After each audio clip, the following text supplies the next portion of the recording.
Well, we haven't done interviewing in quite a while, more than a month at least. I want to just talk a little bit about little incidents that stick in my mind from my early childhood. They may be of some interest to whoever looks at this, but I remember, and I'm now, as you know, almost 95. So, for example, I remember when my mother was pregnant with Flora. She I remember her calling her doctor on the phone, and in those my mother had all of us in the bed in her bed at her apartment, and usually I think it was the same doctor over the years that delivered us. I think it was Dr. Schulman, but I think after Dr. Schulman there was another one. I can't remember his name. Anyway, Dr. Schulman was fairly well known. He used to write a column for either the New York World or the New York. I don't think it was for the New York Times. It was for the New York World. Anyway, so I remember that. I remember my mother having.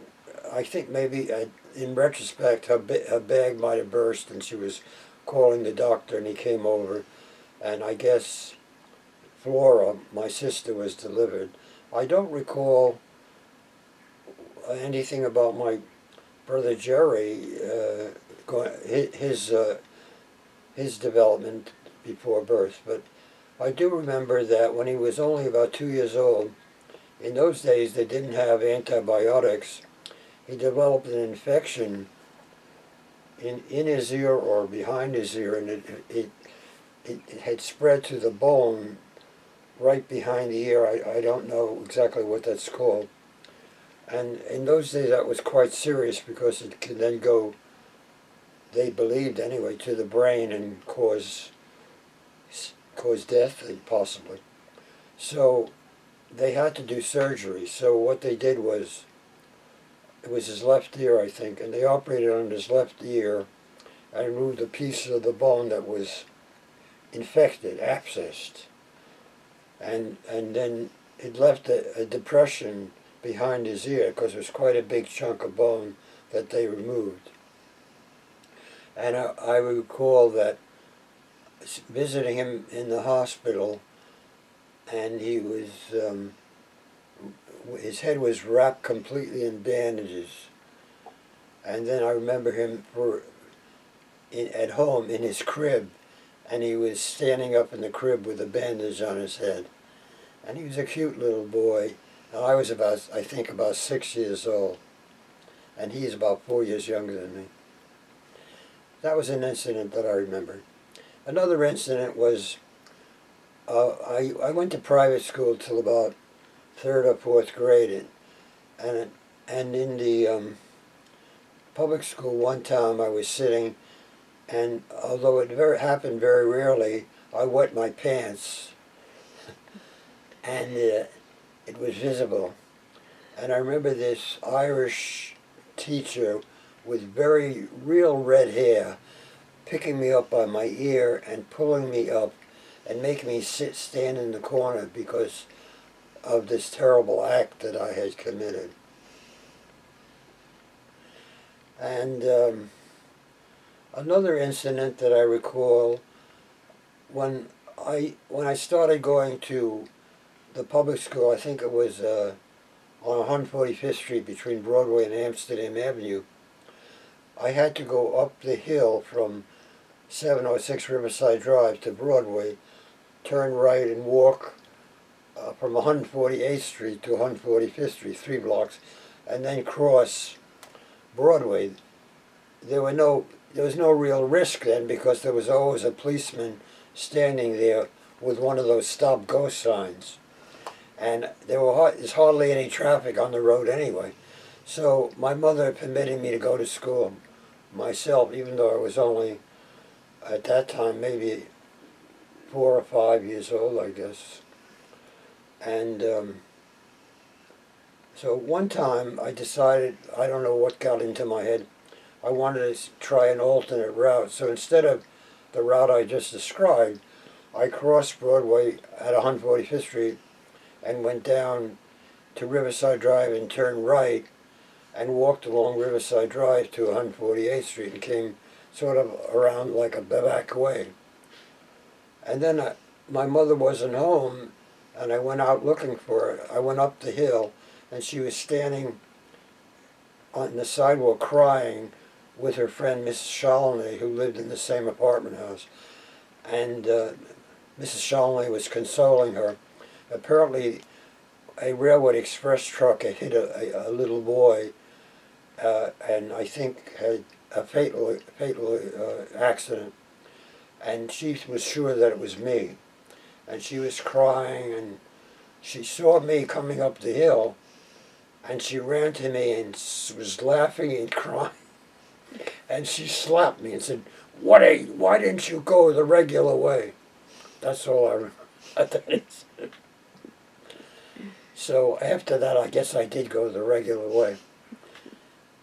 And then I remember an incident. We had this housekeeper, Mrs. Mack. Her real name was Mack something, but she was from very genteel society in Albany, New York, and she didn't want to get known that someone with that name was having to housekeep. So she just called herself Mrs. Mack. Anyway, one time we decided we were going to play a trick, Newton and me, and we stood in front of her and turned our backs and let down our pants and mooned her. And she went into hysterics and called us evil, not perverted, she didn't use the word perverted, some kind of similar word, synonym. Another incident I remember was that I liked to climb when I was a kid, so I climbed on the shift rope. And I used to jump off the shift rope onto the bed. But there was like an edging on the shift rope. And one time I tripped on the edging, and I landed on the floor, and I broke my wrist, my right wrist, and I injured my leg. And for a long time after, it always hurt in the right area, lower right area of my abdomen. So one day it was very painful, and my father was quite worried and called the doctor, and then he called about 2 or 3 other specialists to come and examine me. And they said that I had appendicitis and I needed an immediate surgery. And my father was reluctant, like his generation felt that going to the hospital was pretty much a death sentence. So he sort of hesitated to do that, and I obviously was hesitant. So it went away and I was fine. I never had appendicitis. And that was an incident I remember.